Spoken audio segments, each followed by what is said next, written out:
श्रीमद् भगवद गीता की सबसे खूबसूरत बात यह है कि इसकी शुरुआत किसी बड़ी जीत या खुशी से नहीं होती।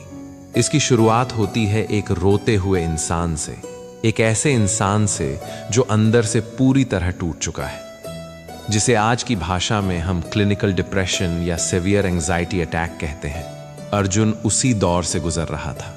सोचिए, अर्जुन कोई साधारण इंसान नहीं था। वह उस समय का सबसे महान धनुर्धर था, जिसने बड़े बड़े युद्ध जीते थे। लेकिन जब उसने अपने ही सामने अपने सगे संबंधियों को, अपने गुरुओं को और अपने भाइयों को खड़े देखा, तो उसका साहस जवाब दे गया। अर्जुन की जो शारीरिक और मानसिक स्थिति थी, उसे ध्यान से सुनिए। गीता में श्री कृष्ण कहते हैं कि मधुमक्खियों का इकट्ठा किया हुआ शहद, चींटियों का जमा किया हुआ अनाज और इंसान का इकट्ठा किया हुआ धन हमेशा दूसरों के काम आता है।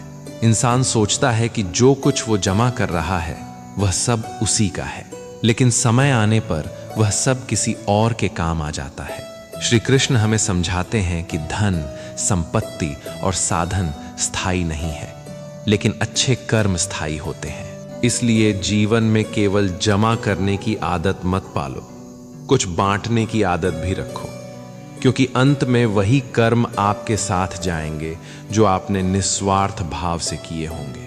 किनारा न मिले तो कोई बात नहीं, लेकिन दूसरों को डूबाकर कभी मत तैरना। जीवन में हर किसी को सफलता नहीं मिलती, हर किसी को किनारा नहीं मिलता, लेकिन इसका यह मतलब नहीं कि हम किसी और को गिराकर आगे बढ़ें। श्री कृष्ण कहते हैं कि किसी को दुख देकर मिली खुशी बहुत थोड़े समय की होती है, बाद में वही कर्म बोझ बनकर लौटते हैं। सच्ची जीत वही होती है जिसमें किसी का नुकसान न हुआ हो। अगर सफलता देर से मिले तो भी वह पवित्र और सुकून देने वाली होती है। श्री कृष्ण कहते हैं कि जीवन में सबसे शक्तिशाली हमारी सोच है, जो किसी भी परिस्थिति को बदलने की ताकत रखती है। इसलिए हमेशा पॉजिटिव सोचो और खुश रहो। परिस्थितियां हमारे हाथ में नहीं होती, लेकिन उन परिस्थितियों को देखने का नजरिया हमारे हाथ में जरूर होता है। जैसी सोच होगी वैसा ही हमारा व्यवहार होगा और वैसा ही हमारा जीवन बनेगा। नकारात्मक सोच इंसान को पहले भीतर से तोड़ देती है, जबकि सकारात्मक सोच टूटे हुए हालात में भी रास्ता दिखा देती है। खुश रहना परिस्थितियों की वजह से नहीं, बल्कि सोच की वजह से होता है। प्रेम ने मृत्यु से कहा, सब मुझे ही चाहते हैं, तुमसे सब नफरत क्यों करते हैं? मृत्यु ने कहा, तू एक छल है और मैं एक सत्य हूं, और सत्य हमेशा कड़वा होता है। प्रेम मीठा है, इसलिए सबको अच्छा लगता है, लेकिन मृत्यु का नाम सुनते ही इंसान डर जाता है। हम वही स्वीकार करते हैं जो हमें सुख देता है, लेकिन जो हमें सच्चाई दिखाता है उससे बचते हैं। मृत्यु हमें याद दिलाती है कि जीवन सीमित है, इसलिए वह कड़वी लगती है, लेकिन यही सत्य हमें सही जीवन जीने की प्रेरणा भी देता है, ताकि हम समय रहते अपने कर्म सुधार सकें। श्री कृष्ण हमें याद दिलाते हैं कि हर पल की कीमत है।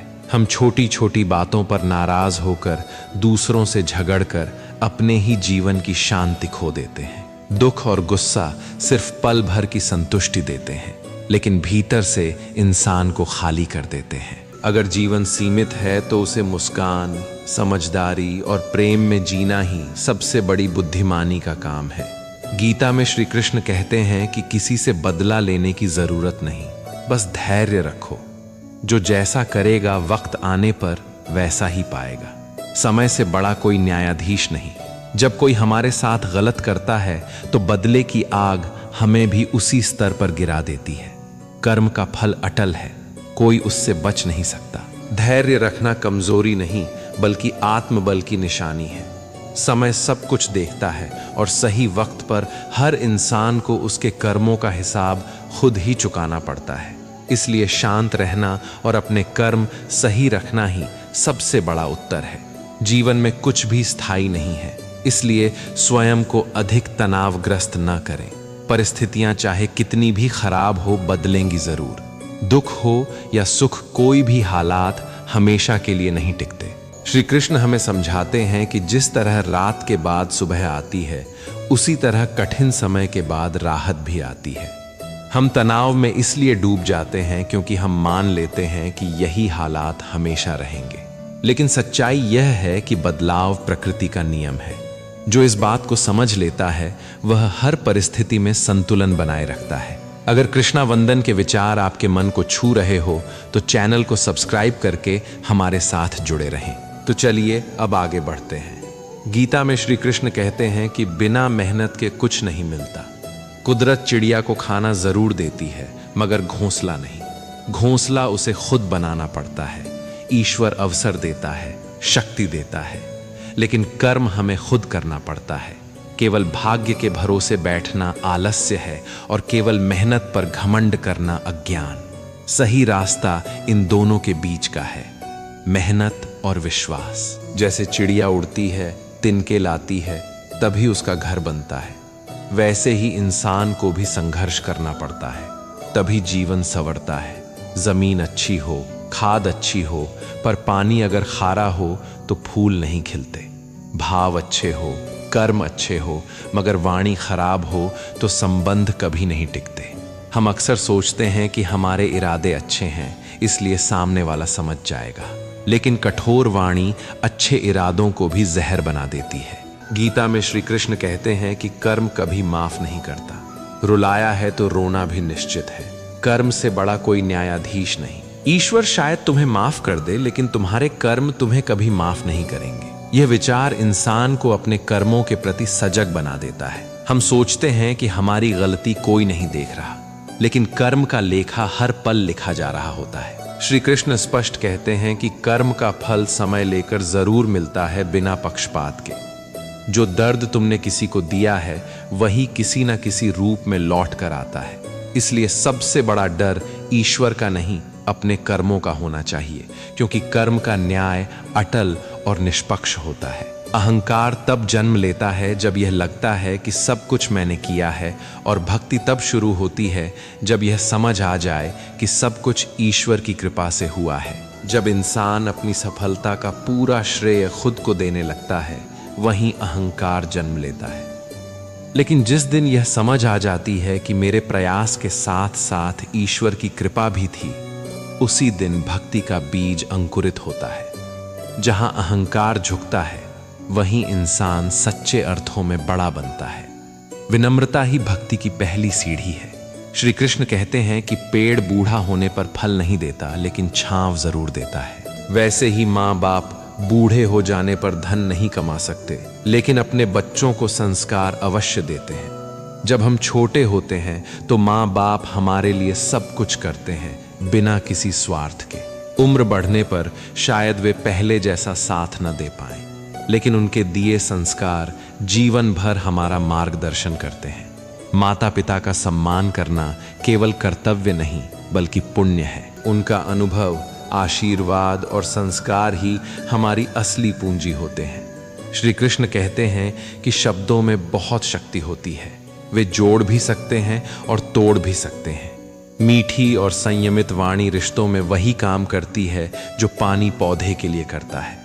बिना सही शब्दों के कोई भी संबंध लंबे समय तक जीवित नहीं रह सकता। श्री कृष्ण कहते हैं कि जरूरत से ज्यादा बातचीत, जरूरत से ज्यादा लगाव, जरूरत से ज्यादा उम्मीद और जरूरत से ज्यादा भरोसा अक्सर इंसान को अंत में जरूरत से ज्यादा कष्ट देता है। हर चीज अगर संतुलन में रहे तो सुंदर होती है, लेकिन अति हर जगह दुख का कारण बनती है। ज्यादा लगाव हमें कमजोर बना देता है, ज्यादा उम्मीद हमें टूटने पर मजबूर कर देती है, और अंधा भरोसा सबसे गहरी चोट देता है। प्रेम करो, भरोसा करो, बात करो, लेकिन विवेक के साथ। संतुलन ही सुख का सबसे बड़ा सूत्र है। श्री कृष्ण कहते हैं कि अच्छे संस्कार और अच्छा व्यवहार आपकी वह कमाई है जो जिंदगी भर आपके काम आती है। इस बात को अगर दिल से समझ लिया जाए तो जीवन अपने आप सरल हो जाता है। पैसा, पद और पहचान समय के साथ बदल जाते हैं, लेकिन संस्कार और व्यवहार हर परिस्थिति में इंसान का साथ निभाते हैं। जब हालात हमारे पक्ष में नहीं होते, तब भी हमारा अच्छा व्यवहार हमें गिरने नहीं देता। लोग आपकी दौलत से नहीं, आपके स्वभाव से याद रखते हैं। एक मीठा बोल, एक सच्चा व्यवहार, यह ऐसी पूंजी है जो कभी चोरी नहीं होती और ना ही समय इसे छीन सकता है।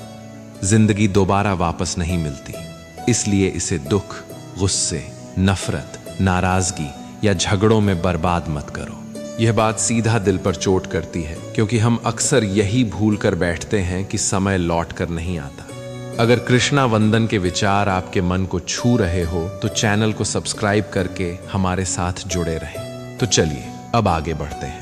श्री कृष्ण कहते हैं कि पेट फकीर का भी खाली नहीं रहता और ख्वाहिशें बादशाह की भी पूरी नहीं होती। इसलिए आपके पास जो है उसका शुक्र अदा करते रहिए। जिसने कुछ नहीं मांगा उसका भी गुजारा हो जाता है, और जिसके पास सब कुछ है उसकी चाहतें फिर भी खत्म नहीं होती। श्री कृष्ण सिखाते हैं कि दुख का कारण कमी नहीं बल्कि असंतोष है। अगर इंसान अपने पास जो है उसी के लिए आभार प्रकट करना सीख ले तो मन अपने आप शांत हो जाता है। संतोष ही सबसे बड़ा धन है और शुक्रगुजारी सबसे बड़ी पूजा। श्री कृष्ण कहते हैं कि झूठ और फरेब का जाल बुनने वाले लोग आपकी बात सुनते अलग तरीके से हैं, सोचते किसी और तरीके से हैं और दूसरों के आगे बताते किसी और तरीके से हैं। ऐसे लोग बहुत खतरनाक होते हैं, क्योंकि यह कभी सीधे दुश्मन की तरह सामने नहीं आते। आप उनसे दिल से बात करते हैं, वे ध्यान से सुनते हैं, सिर हिलाते हैं, लेकिन मन ही मन अपनी चाल चल चुके होते हैं। जो व्यक्ति झूठ और फरेब में जीता है उसकी सबसे बड़ी पहचान यही होती है कि वह बात को समझने के लिए नहीं, घुमाने के लिए सुनता है, और जब वही बात आगे किसी तीसरे तक जाती है तो उसका अर्थ बदल चुका होता है। गंगा जी में वही पाप धुलते हैं जो गलती से हो जाए। योजना बनाकर किए गए पाप को यमराज ही धोएंगे। यह बात सुनने में कठोर लग सकती है, लेकिन सच्चाई अक्सर कठोर ही होती है। इंसान भूल में गलती कर सकता है, उसमें पश्चाताप होता है और पश्चाताप से शुद्धि संभव है। लेकिन जो व्यक्ति बैठकर सोच समझकर योजना बनाकर किसी को धोखा देता है, वह सिर्फ कर्म नहीं करता, वह अधर्म चुनता है। ऐसे पाप बाहर के जल से नहीं धुलते, उनका हिसाब जीवन खुद लेता है, कभी दुख बनकर, कभी अकेलापन बनकर। इसीलिए धर्म का मतलब सिर्फ कर्मकांड नहीं, धर्म का मतलब है अंतरात्मा की सफाई। श्री कृष्ण कहते हैं कि कभी उसको नजरअंदाज मत करो जो तुम्हारी बहुत परवाह करता हो, वरना किसी दिन एहसास होगा कि पत्थर जमा करते करते तुमने हीरा गंवा दिया। हम इंसान अक्सर चमक के पीछे भागते हैं। जो शांत है, जो बिना शोर किए साथ देता है, उसे हम हल्के में ले लेते हैं। जो हर दिन हाल पूछता है, जो बिना मतलब साथ खड़ा रहता है, वो हमें साधारण लगता है, और जो थोड़ी चमक दिखा दे वही खास लगने लगता है। लेकिन जीवन एक दिन ठहर कर पूछता है कि जब सब चले गए तब कौन था, और तब समझ आता है कि जिसे हमने नजरअंदाज किया वही असली हीरा था। कोई भी इंसान खुद नहीं बदलता। जिंदगी में कुछ हादसे ऐसे हो जाते हैं जो इंसान को बदलने पर मजबूर कर देते हैं। कोई भी बच्चा बुरा बनकर पैदा नहीं होता, कोई भी इंसान कठोर स्वभाव लेकर नहीं आता। जिंदगी धीरे धीरे बदलती है इंसान को। विश्वास टूटता है, अपनों से चोट मिलती है, कभी मेहनत का फल नहीं मिलता, और फिर एक दिन इंसान वही नहीं रहता जो पहले था। वह ज्यादा चुप हो जाता है, ज्यादा समझदार हो जाता है और ज्यादा अकेला भी। इसलिए अगर कोई बदल गया है तो उसे तुरंत जज मत करो। हो सकता है उसने वह सहा हो जो तुम सोच भी नहीं सकते। श्री कृष्ण कहते हैं कि मिट्टी का गीलापन जिस तरह पेड़ की जड़ को पकड़ कर रखता है, ठीक वैसे ही मनुष्य का मधुर व्यवहार ही रिश्तों को पकड़ कर रख पाता है। रिश्ते आदेश से नहीं चलते, रिश्ते डर से नहीं टिकते। जिस तरह सूखी मिट्टी में पेड़ नहीं टिक पाता, वैसे ही कड़वाहट में रिश्ता नहीं टिकता। थोड़ी मिठास, थोड़ा धैर्य, थोड़ा सम्मान, यही वो गीलापन है जो रिश्तों की जड़ों को मजबूत बनाता है। श्री कृष्ण हमें सिखाते हैं कि कठोर शब्द जीत दिला सकते हैं, लेकिन मधुर व्यवहार ही रिश्ते बचाता है। अगर कृष्णा वंदन के विचार आपके मन को छू रहे हो तो चैनल को सब्सक्राइब करके हमारे साथ जुड़े रहे। तो चलिए अब आगे बढ़ते हैं। श्री कृष्ण कहते हैं कि चाहे कितने ही धर्म ग्रंथ पढ़ लो, चाहे कितने भी मंदिर या तीर्थों को जाया करो, यदि मन पवित्र और कर्म अच्छे नहीं है तो सब कुछ बेकार है। धर्म सिर्फ किताबों में नहीं होता, मंदिर की दीवारों में नहीं होता। धर्म होता है हमारे व्यवहार में, हमारे कर्मों में। अगर हाथ जोड़कर पूजा कर रहे हो लेकिन दिल में द्वेष है तो वह पूजा अधूरी है। अगर माला फेरते हो लेकिन किसी का दिल दुखाते हो तो वह भक्ति नहीं है।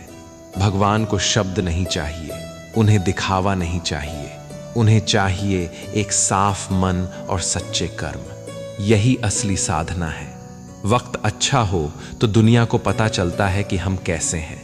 वक्त बुरा हो तो हमको पता चलता है कि दुनिया कैसी है। अच्छे वक्त में हम अपनी अच्छाई, अपनी हैसियत, अपनी पहचान दिखा पाते हैं। लोग हमें सम्मान देते हैं, तारीफ करते हैं। लेकिन बुरा वक्त वो हमें आईना दिखाता है। उस समय पता चलता है कि कौन साथ खड़ा है और कौन सिर्फ फायदा उठाने आया था। बुरा वक्त दर्द देता है, लेकिन एक बड़ी सच्चाई भी सिखा जाता है कि जिंदगी में भीड़ बहुत है पर साथ चलने वाले बहुत कम। श्री कृष्ण कहते हैं कि जहर और शब्द एक ही शक्ति के हैं। जहर की एक बूंद शरीर में चली जाए तो जिंदगी खत्म हो जाती है, और गलत फहमी का एक शब्द कान में घुस जाए तो बड़े बड़े रिश्ते खत्म हो जाते हैं। शब्द बहुत ताकतवर होते हैं। एक गलत शब्द किसी के दिल में ऐसा जहर घोल सकता है जो सालों की मेहनत से बने रिश्ते को पल भर में तोड़ देता है। कई बार हमने कुछ कहा नहीं होता, लेकिन किसी तीसरे का कहा हुआ एक वाक्य दिल में शक पैदा कर देता है। इसलिए कृष्ण का संदेश साफ है, बोलने से पहले सोचो और सुनने से पहले समझो, क्योंकि जहर से एक शरीर मरता है लेकिन गलत शब्दों से रिश्ते मर जाते हैं। श्री कृष्ण कहते हैं कि विचार ऐसे रखो कि तुम्हारे विचारों पर भी किसी को विचार करना पड़े। समुद्र बनकर क्या फायदा? बनना है तो छोटा तालाब बनो, जहां शेर भी पानी पिए तो गर्दन झुकाकर। बड़ा होना हमेशा ऊंचा दिखने से नहीं होता। बड़ा होना दूसरों को झुकने पर मजबूर कर देने से होता है, अपने व्यवहार से, अपने विचारों से। समुद्र बहुत विशाल है, लेकिन वहां कोई सिर झुकाकर पानी नहीं पीता। तालाब छोटा होता है, लेकिन वहां सबसे ताकतवर शेर भी झुकता है। श्री कृष्ण हमें सिखाते हैं कि ऐसे विचार रखो, ऐसा चरित्र रखो कि लोग तुम्हारे सामने अहंकार से नहीं, सम्मान से झुके। शब्दों से नहीं, सोच से महान बनो। जिंदगी ऐसे जियो कि कोई हंसे तो आपकी वजह से हंसे, आप पर नहीं, और कोई रोए तो आपके लिए रोए, आपकी वजह से नहीं। यह जीवन जीने की सबसे सुंदर परिभाषा है। हम सब दूसरों के जीवन में कुछ ना कुछ असर छोड़कर जाते हैं। सवाल यह है कि वह असर क्या है? क्या लोग आपको याद करके मुस्कुराते हैं या आपकी वजह से मिले जख्म याद आते हैं? श्री कृष्ण कहते हैं कि ऐसा जीवन जियो कि तुम्हारी मौजूदगी किसी का बोझ न बने, बल्कि किसी की ताकत बने। इंसान मरने के बाद अपने शब्द नहीं छोड़ता, अपना व्यवहार छोड़ता है। श्री कृष्ण कहते हैं कि पिता नीम के पेड़ के जैसा होता है, जिसके पत्ते भले ही कड़वे हों पर वह छाया हमेशा ठंडी देता है। पिता अक्सर समझ में देर से आते हैं, उनके शब्द सख्त लगते हैं, उनकी डांट चुभती है, लेकिन वही पिता धूप में ढाल बनकर खड़ा रहता है, बिना बताए, बिना जताए। नीम कड़वा होता है पर वही बीमारी में दवा बनता है। जब तक पिता साथ होते हैं हम उनकी कीमत नहीं समझते, और जब समझ आती है अक्सर वक्त निकल चुका होता है। श्री कृष्ण कहते हैं कि जो पल अभी है बस वही जिंदगी है, क्योंकि आने वाला कल किसी ने देखा नहीं और बीता हुआ कल कभी लौटता नहीं। इसीलिए जीवन के हर दिन को खुशियों से आबाद करो। अब इसे जरा दिल से समझिए। हम इंसान अजीब हैं, या तो बीते हुए कल के अफसोस में जीते रहते हैं या आने वाले कल की चिंता में घुटते रहते हैं। जो समय हमारे हाथ में सच में है, यानी आज, उसे हम सबसे ज्यादा नजरअंदाज कर देते हैं।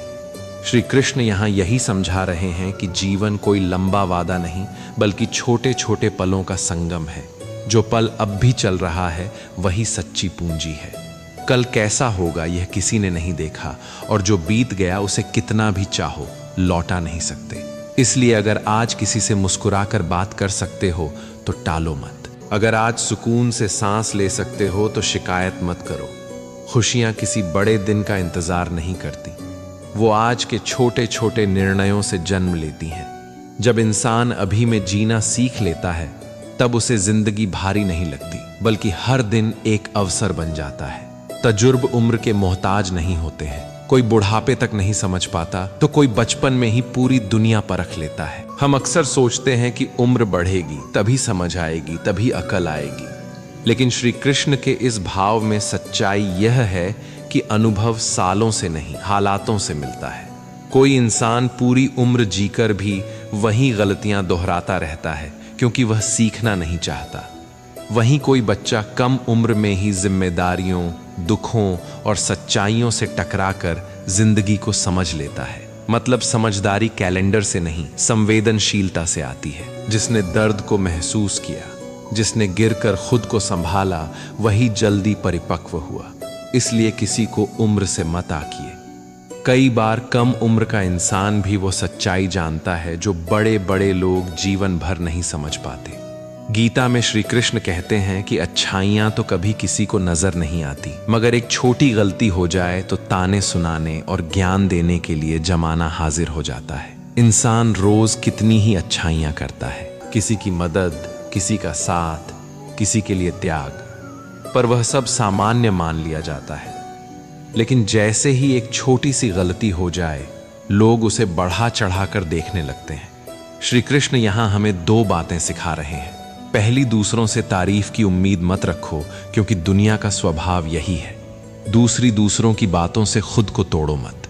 अगर तुम्हारा मन साफ है और नीयत सही है तो लोगों के तानों से तुम्हारी सच्चाई छोटी नहीं हो जाती। गलती से सीखो, लेकिन दुनिया के शोर में अपनी आत्मा की आवाज को दबने मत दो। दिलों में वही बसते हैं जिनका मन साफ हो, क्योंकि सुई में वही धागा प्रवेश कर सकता है जिस धागे में कोई गांठ ना हो।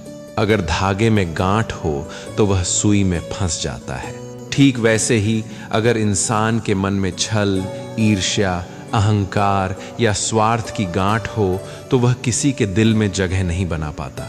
लोग बाहर से कितने भी मीठे क्यों ना हो, अगर अंदर साफ नहीं है तो रिश्ते टिकते नहीं। श्री कृष्ण समझाते हैं कि सच्चा संबंध दिखावे से नहीं, सरलता से बनता है। जब मन हल्का होता है तभी प्रेम बहता है। साफ मन वाला इंसान कम बोलता है, लेकिन उसकी मौजूदगी ही सुकून देती है। यही वजह है कि कुछ लोग बिना कोशिश किए दिलों में बस जाते हैं, क्योंकि उनके भीतर कोई गांठ नहीं होती। श्री कृष्ण कहते हैं कि ईश्वर पर भरोसा रखें। लोग रिश्ता तोड़ने के लिए चाहे जितने झूठे इल्जाम लगाएं, सत्य कभी अपनी चमक और गरिमा नहीं खोता है। कई बार लोग अपने स्वार्थ, डर या कमजोरी को छुपाने के लिए सामने वाले पर झूठे आरोप लगा देते हैं। रिश्ते टूट जाते हैं, दिल दुखता है और इंसान खुद पर शक करने लगता है। श्री कृष्ण यहाँ आश्वासन देते हैं कि सच को किसी सफाई की जरूरत नहीं होती। समय लगेगा, लेकिन सत्य सामने आता जरूर है। अगर तुम्हारी नीयत साफ है और कर्म सही है तो ईश्वर खुद तुम्हारी गवाही बनता है। झूठ कितनी भी तेज आवाज में बोले, उसकी उम्र कम होती है। सच चुप रहता है, लेकिन उसकी जड़ें गहरी होती हैं। इसलिए भरोसा रखो, सच कभी हारता नहीं, बस इंतजार कराता है। अगर कृष्णा वंदन के विचार आपके मन को छू रहे हो तो चैनल को सब्सक्राइब करके हमारे साथ जुड़े रहें। तो चलिए अब आगे बढ़ते हैं। गीता में श्री कृष्ण कहते हैं, हे पार्थ, यदि तुम फल की आशा में कार्य करोगे तो न तुम्हारा कार्य सफल हो पाएगा और ना ही तुम अपने लक्ष्य तक पहुंच पाओगे। जब हम सिर्फ नतीजे के बारे में सोचकर काम करते हैं तो हमारा ध्यान काम से हट जाता है। डर, तनाव और अधीरता हमें जकड़ लेती है। कभी डर लगता है कि फल नहीं मिला तो क्या होगा, कभी जल्दी पाने की बेचैनी होती है। ऐसे में कर्म शुद्ध नहीं रह पाता। कृष्ण कहते हैं कि काम को पूजा बनाओ, परिणाम को नहीं। जब तुम पूरी ईमानदारी से, पूरे मन से कर्म करते हो, तब फल अपने आप तुम्हारी ओर आता है। लक्ष्य तक वही पहुंचता है जो रास्ते पर ध्यान देता है। मंजिल की घबराहट में नहीं उलझता। जैसे ट्रेन में सफर करते समय सारा बोझ तुम सीट पर छोड़कर निश्चिंत हो जाते हो, ऐसे ही जीवन के सारे दुख, चिंताएं और असफलताएं उस परमात्मा के कंधे पर छोड़ दो और आगे बढ़ो। जरा सोचिए, ट्रेन में भारी बैग सिर पर रखे रहो तो सफर कितना थका देने वाला होगा, लेकिन जैसे ही बोझ नीचे रखते हो मन हल्का हो जाता है। जीवन में हम अपने दुख, डर और असफलताओं को मन पर लादे घूमते रहते हैं। भरोसा करना भी एक कला है। इसका मतलब यह नहीं कि कर्म छोड़ दो, बल्कि यह कि चिंता छोड़ दो। अपना प्रयास करो, लेकिन बोझ परमात्मा को सौंप दो। जब इंसान यह सीख लेता है तब हालात वहीं रहते हैं, लेकिन अंदर का इंसान मजबूत और शांत हो जाता है। श्री कृष्ण कहते हैं कि मोहग्रस्त होकर अपने कर्तव्य पथ से हट जाना मूर्खता है, अर्थात कभी भी किसी अच्छी या बुरी फीलिंग की वजह से अपने जरूरी कामों को मत टालिए। हम अक्सर अपने मूड के गुलाम बन जाते हैं। मन खुश है तो काम करेंगे, मन उदास है तो सब टाल देंगे। लेकिन श्री कृष्ण साफ कहते हैं कि कर्तव्य का रास्ता भावनाओं से नहीं चलता। मोह, डर, गुस्सा या अत्यधिक प्रेम, यह सब पल भर की भावनाएं हैं, लेकिन जिम्मेदारियां रोज की सच्चाई हैं। अगर हर बार मन की हालत देखकर कर्म करने लगोगे तो जीवन कभी स्थिर नहीं होगा। कर्तव्य वही है जो हालात कैसे भी हो निभाया जाए। कृष्ण का संदेश यह है कि भावनाओं को महसूस करो, लेकिन उन्हें अपने फैसलों का मालिक मत बनने दो। जो इंसान मन को काबू में रखकर अपना काम करता है, वही धीरे धीरे जीवन में आगे बढ़ता है। मनुष्य की इच्छाएं ही उसकी सभी परेशानियों की जड़ है। जितनी ज्यादा इच्छाएं होंगी, उतना ही ज्यादा व्यक्ति परेशान रहेगा। इसलिए हमें हमेशा अपनी इच्छाओं को नियंत्रित रखना चाहिए। इच्छा पूरी होती है तो थोड़ी देर खुशी मिलती है, फिर उससे बड़ी इच्छा जन्म ले लेती है। यही अंतहीन दौड़ इंसान को बेचैन बनाती है। श्री कृष्ण यहाँ इच्छाओं को मारने की नहीं, उन्हें संभालने की बात कर रहे हैं।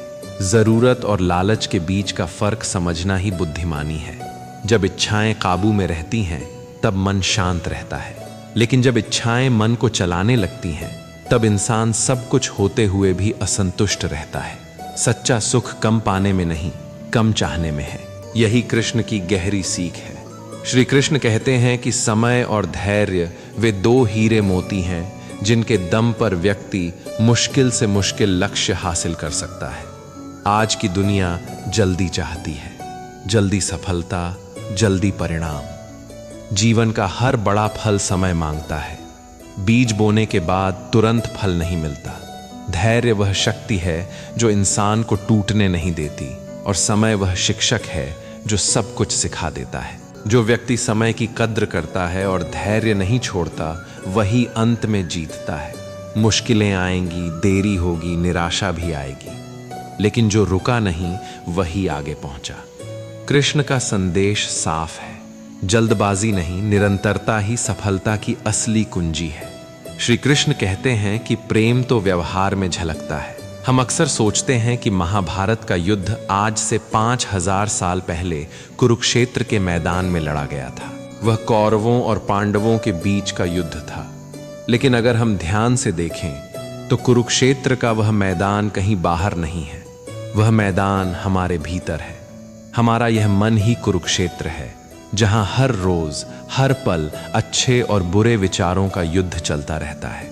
जब हम सुबह उठते हैं तो हमारे भीतर एक उम्मीद होती है, एक सकारात्मकता होती है।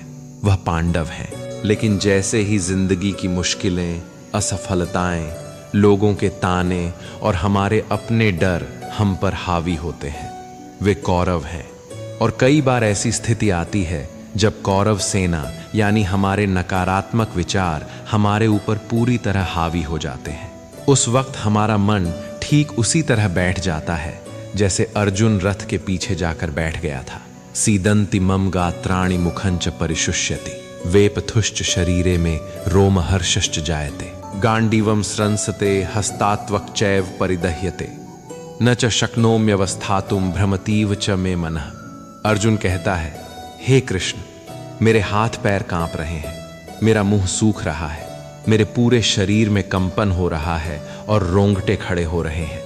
मेरे हाथ से मेरा सबसे शक्तिशाली धनुष गांडीव गिर रहा है, मेरी त्वचा में जलन हो रही है, मैं अब खड़ा रहने में भी समर्थ नहीं हूं और मेरा मन भयंकर रूप से भ्रमित हो रहा है, मानो चक्कर खा रहा हो। भाइयों, क्या कभी आपके साथ ऐसा नहीं हुआ?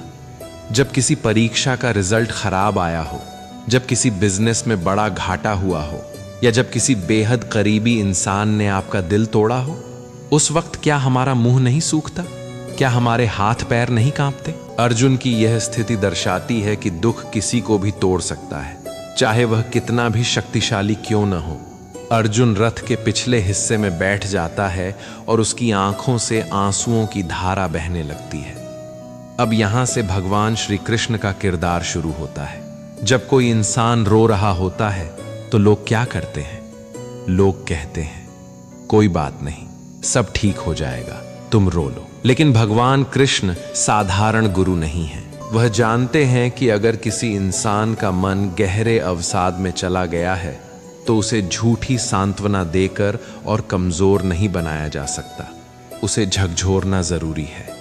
कृष्ण जो पहला वाक्य अर्जुन से कहते हैं वह आज के हर दुखी इंसान के लिए एक चाबुक की तरह है। क्लैब्यम मा स्म गमः पार्थ नैतत्वयुपपद्यते क्षुद्रम हृदय दौर्बल्यम त्यक्त्वोत्तिष्ठ परंतप। कृष्ण कहते हैं, हे अर्जुन, इस नपुंसकता को, इस कायरता को मत प्राप्त हो, यह तुम्हें शोभा नहीं देती। अपने हृदय की इस तुच्छ कमजोरी को, इस कायरता को उखाड़ कर फेंक दो और उठ खड़े हो। कृष्ण ने सीधे उसकी मर्दानगी और उसके गौरव पर चोट की। कृष्ण कह रहे हैं कि यह जो तुम रो रहे हो और बड़ी बड़ी धर्म की बातें कर रहे हो कि मैं युद्ध नहीं करूंगा, यह कोई धर्म नहीं है, यह सिर्फ तुम्हारे मन का डर है। हम भी अपनी जिंदगी में यही करते हैं, हम अपनी कमजोरी को किस्मत का नाम दे देते हैं। कृष्ण कहते हैं कि अपनी कमजोरी को किस्मत का नाम मत दो, उठो और लड़ो। जब अर्जुन थोड़ा संभलता है तो वह कहता है, प्रभु मैं भ्रमित हूं, मैं आपका शिष्य हूं, अब आप मुझे संभालिए। तब कृष्ण अर्जुन को जीवन का सबसे गहरा सत्य समझाते हैं। न जायते म्रियते वा कदाचिन्नायं भूत्वा भविता वा न भूयः अजो नित्यः शाश्वतोयम पुराणो न हन्यते हन्यमाने शरीरे। यह आत्मा न कभी जन्म लेती है और न कभी मरती है, शरीर के मारे जाने पर भी यह नहीं मारी जाती। फिर कृष्ण एक बहुत ही सुंदर उदाहरण देते हैं। वासांसी जीर्णानि यथा विहाय नवानि गृह्णाति नरोपराणि तथा शरीराणि विहाय जीर्णान्यन्यानि संयाति नवानि देहि। जैसे एक मनुष्य अपने पुराने कपड़ों को उतार कर फेंक देता है और नए कपड़े धारण कर लेता है, ठीक वैसे ही यह जीवात्मा पुराने और जीर्ण शरीर को छोड़कर नया शरीर धारण कर लेती है। हमारा दुख इसलिए बड़ा होता है क्योंकि हमारी सोच बहुत छोटी होती है। कृष्ण कहते हैं कि तुम इस छोटी सी परिस्थिति से बहुत बड़े हो, तुम अमर आत्मा हो जिसे कोई मिटा नहीं सकता। जब आप इस बात को गहराई से समझ लेते हैं तो आपका डर खत्म हो जाता है। इस संसार में ऐसा कोई इंसान नहीं है जिसके जीवन में केवल सुख हो, और ऐसा भी कोई नहीं है जिसके जीवन में केवल दुख हो।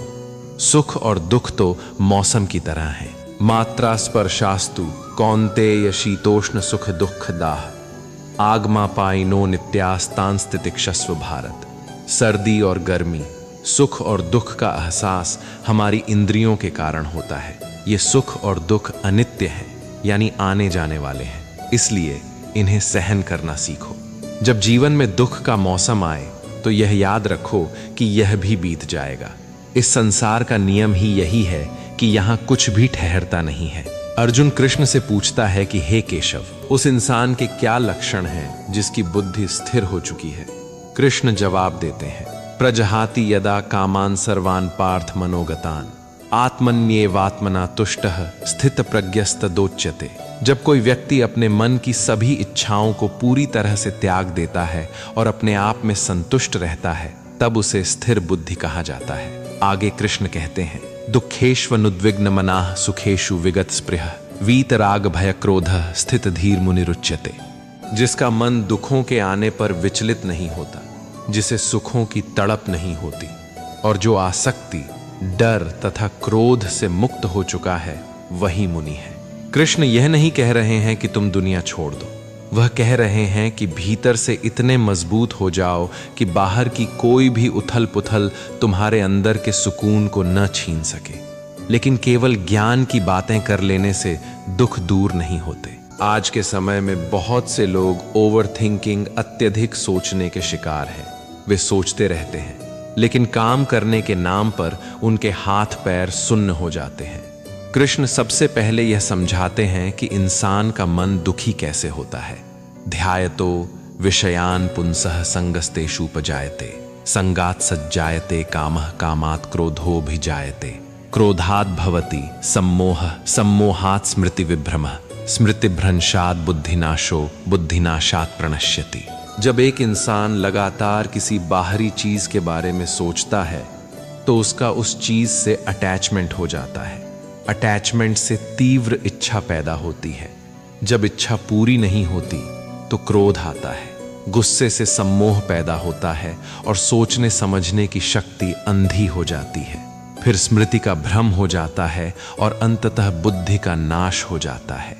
जिस इंसान की बुद्धि नष्ट हो गई उसका सर्वनाश तय है। इसलिए अपने विचारों पर पहरा दीजिए। दुख किसी न किसी चीज के प्रति अत्यधिक मोह और उसके न मिलने के गुस्से से पैदा होता है। अर्जुन भ्रमित होकर पूछता है, हे जनार्दन, अगर ज्ञान का मार्ग श्रेष्ठ है तो आप मुझे युद्ध में क्यों धकेल रहे हैं? कृष्ण कहते हैं, न कर्मणाम अनारंभान नैष्कर्म्यम पुरुषोष्णुते न च संन्यसनादेव सिद्धिम समधिगच्छति। कोई भी इंसान कर्मों को शुरू किए बिना मुक्ति नहीं पा सकता। न ही कश्चित क्षणमपि जातु तिष्ठत्य कर्मकृत कार्यते ह्यवशः कर्म सर्वः प्रकृति जैर्गुणैः। इस दुनिया में कोई भी इंसान एक क्षण के लिए भी बिना कर्म किए नहीं रह सकता। सांस लेना और सोचना भी एक कर्म है, इसलिए कर्म से भागना नामुमकिन है। इसके बाद कृष्ण मानसिक तनाव को जड़ से खत्म करने का वह अमर श्लोक कहते हैं, कर्मण्येवाधिकारस्ते मा फलेषु कदाचन माँ कर्म फल हेतुर्भूर्मा ते संगो उस्त्व कर्मणि। जिंदगी में जो चीजें आपके कंट्रोल में हैं केवल उन पर ध्यान दो। मेहनत करना आपके हाथ में है लेकिन रिजल्ट आपके हाथ में नहीं है। काम इसलिए मत करो कि बड़ा इनाम चाहिए, बल्कि इसलिए करो क्योंकि वह तुम्हारा कर्तव्य है। और ऐसा भी न हो कि फल के डर से तुम काम करना ही छोड़ दो। परिणाम की चिंता छोड़ दो और आज के काम में पूरी ताकत लगा दो। मनुष्य को अपने कर्म यज्ञ की भावना से यानी निःस्वार्थ भाव से करने चाहिए। यज्ञार्थात् कर्मणो ओन्यत्र लोकोयम कर्म बंधनः तदर्थम कर्म कौन्तेय मुक्त संगः समाचर। जब हम समाज या भगवान को समर्पित करके काम करते हैं तो उस काम में थकान नहीं होती, आनंद होता है। कृष्ण अर्जुन को याद दिलाते हैं, यद्यदाचरति श्रेष्ठस्तत्त देवेतरो जनः स यत् प्रमाणम कुरुते लोकस्तदनुवर्तते। एक श्रेष्ठ पुरुष जो आचरण करता है आम लोग भी उसी का अनुसरण करते हैं। तुम्हें एक मिसाल कायम करनी है। फिर अर्जुन पूछता है कि इंसान न चाहते हुए भी पाप क्यों करता है? काम एष क्रोध एष रजोगुण समुद्भवः महाशनो महापापमा विध्येन मिह वैरिणम। वह शत्रु कोई और नहीं बल्कि काम, इच्छा और क्रोध, गुस्सा है। इसे ही तुम अपना सबसे बड़ा शत्रु समझो। आगे कृष्ण अपने परम दिव्य रूप और इस सृष्टि में आने के रहस्य को उजागर करते हैं। यदा यदा ही धर्मस्य ग्लानिर्भवति भारत अभ्युत्थानमधर्मस्य तदात्मानं सृजाम्यहम् परित्राणाय साधूनां विनाशाय च दुष्कृताम् धर्म संस्थापनार्थाय संभवामि युगे युगे। जब जब धर्म की हानि होती है तब तब मैं अवतार लेता हूँ। जब भी आपको लगे कि जीवन में अंधकार बहुत बढ़ गया है तो निराश मत होइए। परमात्मा किसी न किसी रूप में उजाला करने जरूर आते हैं। कृष्ण कर्म की सूक्ष्मता बताते हैं, कर्मण्य कर्म यह पश्येद कर्मणि च कर्म यह स बुद्धिमान मनुष्येषु स युक्तः कृत्स्न कर्मकृत। बाहर से कर्म करते हुए भी भीतर से पूर्ण शांत रहना ही कर्म में अकर्म देखना है। पुराने कर्मों के डर को दूर करने के लिए कृष्ण अज्ञान की अग्नि का महत्व बताते हैं। यथैधांसी समिद्धोग निर्भस्म सात कुरुते अर्जुन ज्ञानाग्नि सर्व कर्माणि भस्म सात कुरुते। तथा जैसे धधकती आग लकड़ियों को राख कर देती है वैसे ही ज्ञान की अग्नि समस्त पापों को भस्म कर देती है। ज्ञान यही है कि मैं शरीर नहीं बल्कि उस अविनाशी परमात्मा का अंश हूं। संशय शक इंसान का सबसे बड़ा दुश्मन है। अज्ञश्चा श्रद्धानश्च संशयात्मा विनश्यति नायं लोकोऽस्ति न परो न सुखः संशयात्मनः। जो हमेशा शक करता है उसका विनाश निश्चित है। शक को छोड़िए और परमात्मा पर श्रद्धा रखिए। कृष्ण अर्जुन को संसार में रहने की कला सिखाते हैं। ब्रह्मण्याधाय कर्माणि संगम त्यक्त्वा करोति यः लिप्यते न स पापेन पद्मपत्रमिवाम्भसा। जो इंसान हर प्रकार की आसक्ति को छोड़कर अपना कर्तव्य निभाता है वह दुखों से उसी प्रकार अलिप्त रहता है जैसे कमल का पत्ता पानी में रहकर भी गीला नहीं होता।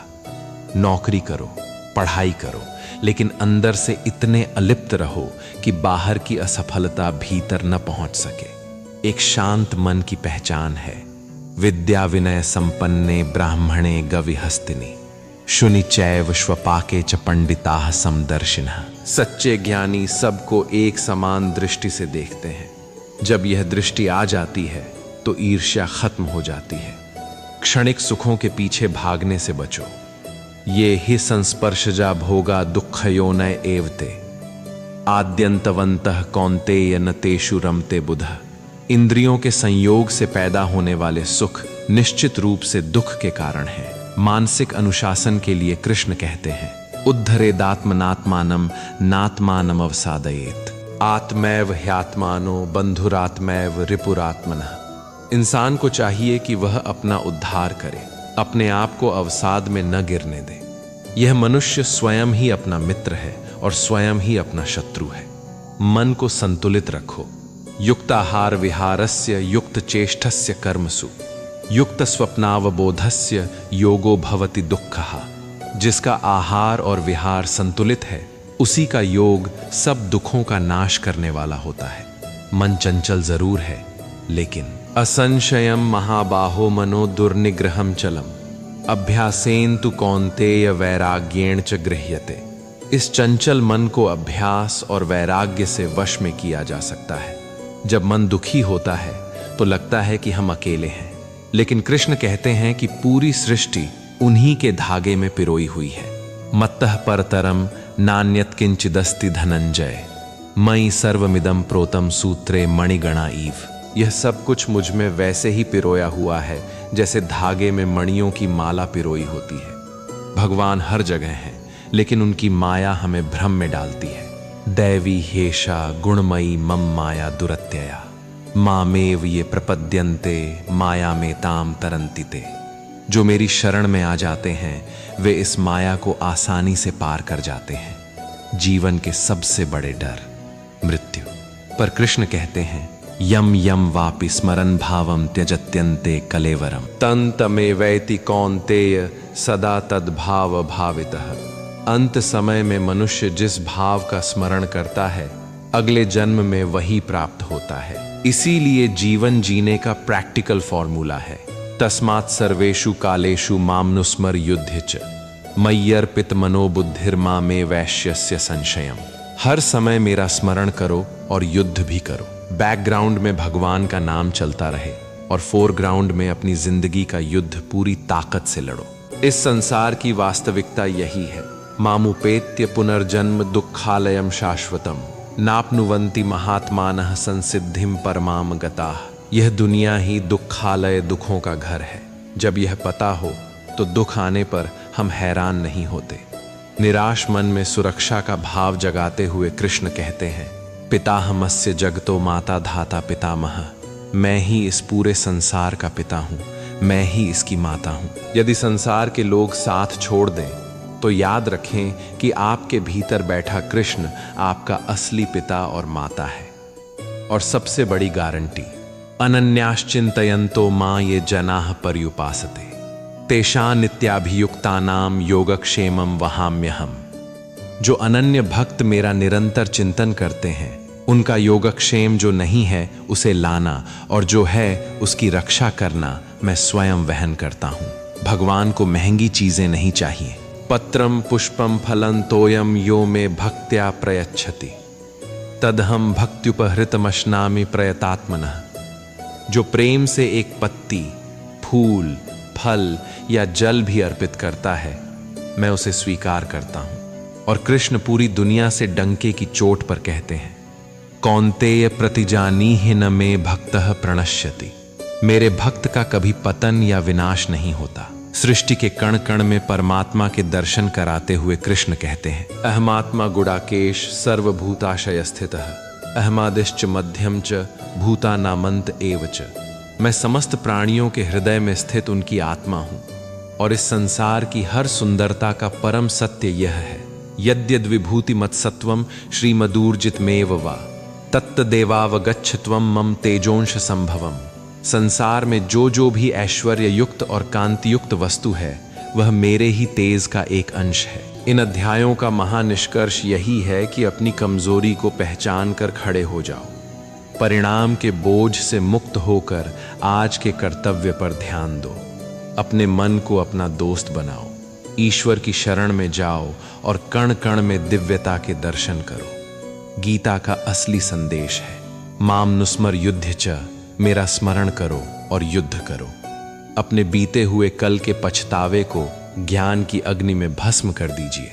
आने वाले कल के डर को कृष्ण के चरणों में समर्पित कर दीजिए।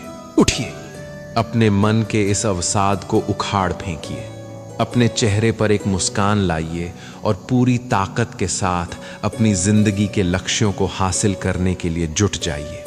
जब नियंता आपके साथ है तो विजय निश्चित है। जहां धर्म है, जहां सत्य है, वहां विजय निश्चित है। दुखी मन खुश हो जाएगा। गीता की यह गाथा गाओ, कृष्ण खड़े हैं साथ तुम्हारे, अब आगे कदम बढ़ाओ। बहुत बहुत धन्यवाद। जय श्री कृष्ण। इति शुभम।